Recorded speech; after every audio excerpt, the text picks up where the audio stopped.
Le menu fort chargé de ce soir ne nous empêche pas d'avoir gardé un dessert extraordinaire. Vous savez, une finale de la Coupe Stanley, c'est une histoire en soi. Et derrière la grande histoire de la finale, il y a tout plein de petites histoires, dont une qui nous touche particulièrement cette année, puisqu'elle implique le seul Québécois qui a disputé l'étape ultime de la Ligue nationale de hockey, le Jolietien des Panthers de la Floride, A.J. Greer.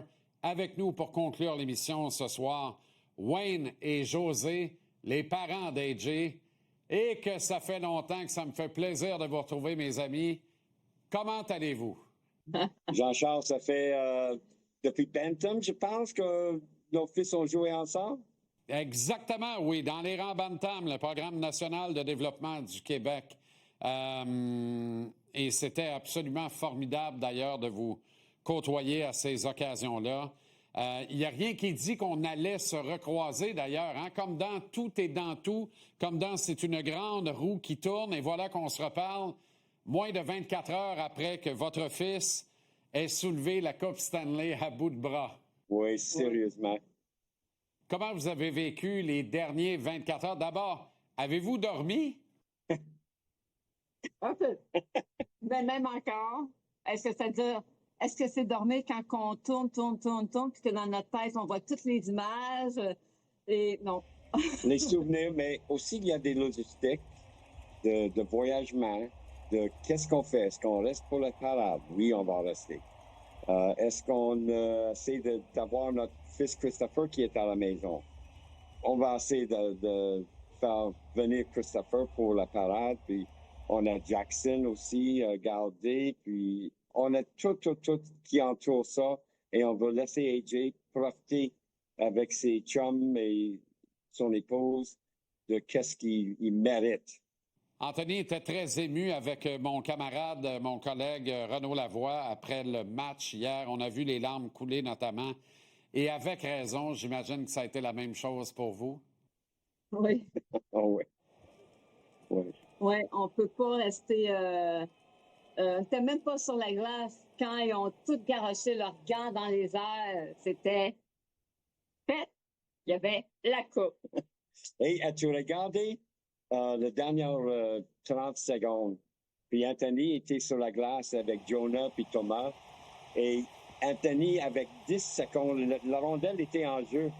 Il y a un défenseur qui jouait la rondelle. Anthony a pris Jonah dans ses bras avec 10 secondes qui restait. Il donnait des câlins. J'ai jamais vu ça dans ma vie. Mais oui, mais en même temps, la victoire était acquise et pour toute la somme de travail et des sacrifices qui conduisent à ça, vous le savez mieux que quiconque d'ailleurs, je pense que ça valait la peine, cette célébration, cette manifestation qui était absolument impromptue, improvisée et fabuleuse à la fois. Parlez-nous justement du travail et des sacrifices faits notamment par Anthony. Jean-Charles, Michel Lavoie a demandé, ou il dit et utilisé le même mot, sacrifice. José et moi, on a signé le contrat comme parents, comme vous, comme tous les Québécois qui ont des enfants. On est là pour donner les souvenirs, on est là pour créer des opportunités et de supporter. Et c'est juste ça. Il n'y a pas de sacrifice. Oui, nos vacances, comme José a dit hier, nos vacances étaient dans les arénas à Philadelphie ou à Boston, whatever. C'est pas un sacrifice aujourd'hui. C'est la récompense. C'est la récompense, effectivement, très juste de le dire ainsi. On va revenir sur les études. Je ne savais pas, moi, qu'il avait gradué. J'étais au courant de la promesse qu'il vous avait faite lorsqu'il vous a annoncé qu'il prenait la décision de tourner le dos à une grande université du Nord-Est américain à Boston pour se diriger vers Rouyn-Noranda dans la Ligue junior majeure du Québec. Comment vous avez vécu ça, cette annonce-là, quand il vous l'a dit? C'était un mercredi soir, Jean-Charles. Premièrement, lui, sans ma connaissance, a parlé avec un de mes bons chums, puis, qui est ici à Québec, puis John Conseillard. Puis, le mercredi, il a annoncé, moi, je vais laisser à côté la bourse, je vais aller à Rwanda. On était comme gelés. Et j'ai dit, Anthony, il y a des décisions à prendre. Nous autres, moi, je suis retraité. J'ai pris ma retraite la journée que Anthony est venu au monde. On n'a pas des millions. On n'a pas garoché une bourse d'études pour 400 000. Mais lui, il dit, pour ma carrière, je pense que c'est la meilleure décision. Et je peux dire, Gilles Bouchard, c'est un chum maintenant. Je l'aime beaucoup. On a pris Rwanda comme deuxième maison pour une demi-saison. Oui, c'est sûr que ça nous a fait un choc, mais on avait confiance à sa décision. On savait qu'il savait où il s'en allait, mais il y avait une promesse au bout de ça. Et il l'a fait. Promesse, c'est très important pour nous dans la famille. Mais exactement. Je l'ai connu, il y avait 12-13 ans. Je serais allé à la banque avec n'importe quoi qu'il m'aurait dit, ce garçon-là, déjà. Il me tenait le corps droit, la tête droite et froide, les oreilles molles. Il y avait ce petit quelque chose au fond des yeux qui te fait te dire, oh, ce garçon-là va aller où il veut bien aller dans la vie et il va être difficile à faire déloger de sa trajectoire. Et ça nous ramène à la fierté des parents dans un cas comme ça, qui se doit d'être exceptionnel, mes amis. Avec lui, avec son frère, on a deux hommes, les grands hommes.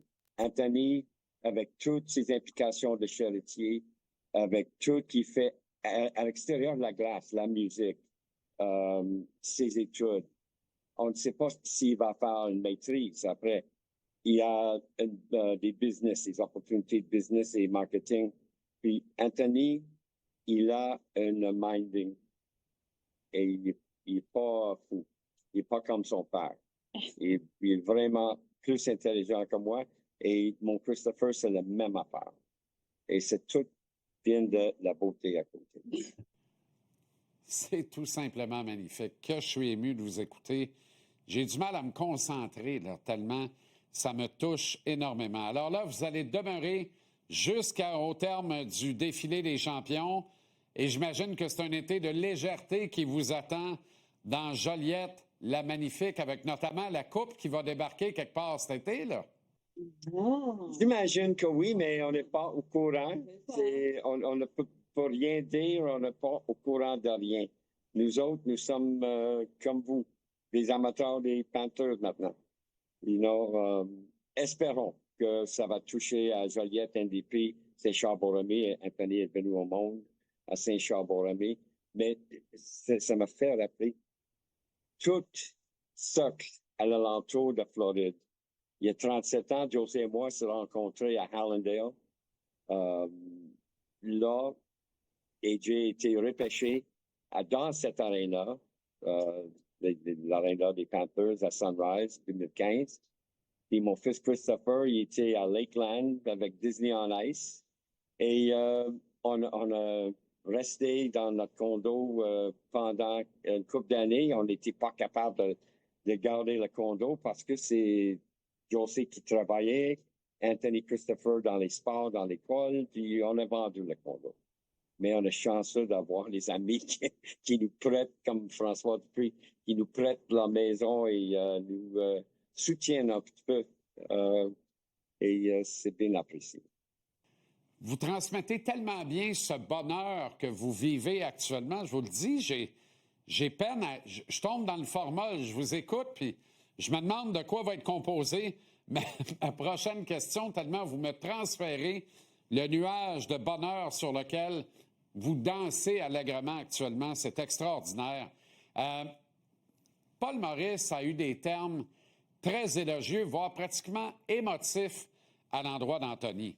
Ça aussi, j'imagine que ça vous a touché droit au cœur. Mais premièrement, est-ce qu'il y a un coach, à part de Scotty Bowman, qui est plus sage que M. Maurice? Je ne sais pas. Je ne pense pas. Et un jour, Jean-Charles, il va probablement prendre ta place en arrière le micro. C'est un homme qui a une capacité d'exprimer la magie.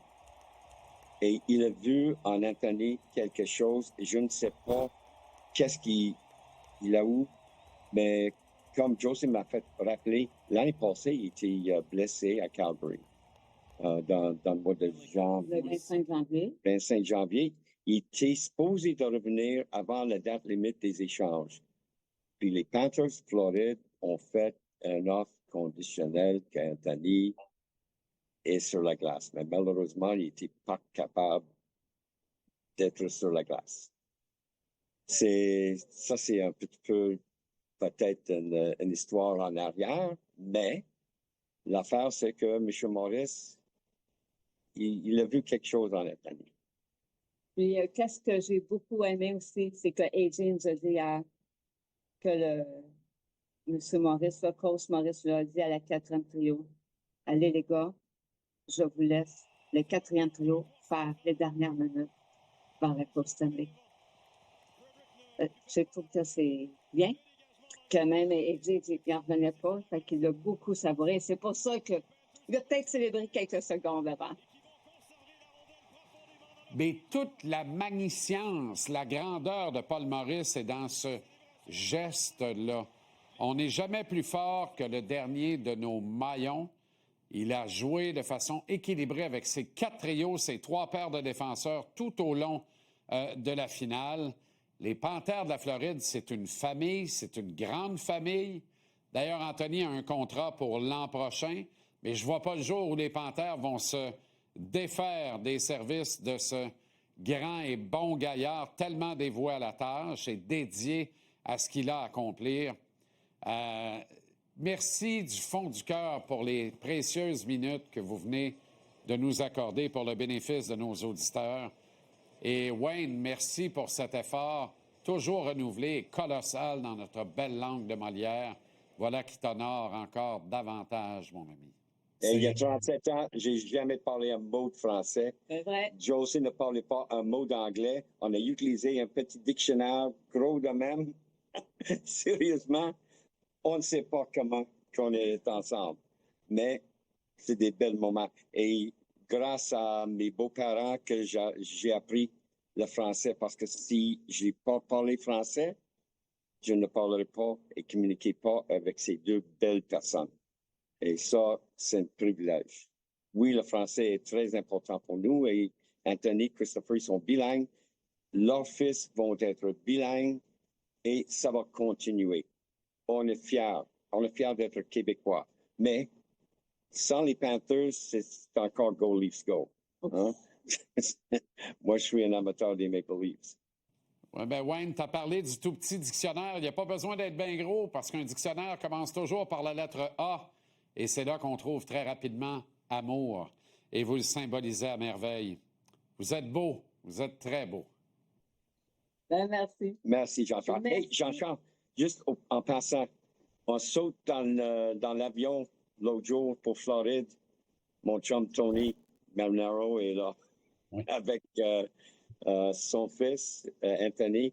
Puis c'était bon de reconnecter avec Tony. Ça faisait une couple d'années qu'on n'a pas parlé, mais on a croisé encore dans les épiceries en Floride, imagine.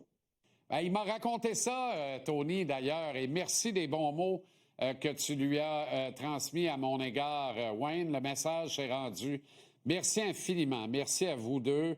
Saluez tout le clan, toute la famille. Profitez bien. Un bel été à vous autres. Et on se croise très bientôt, je l'espère bien, pour un beau câlin. Merci. Ça me fait plaisir. Bye-bye.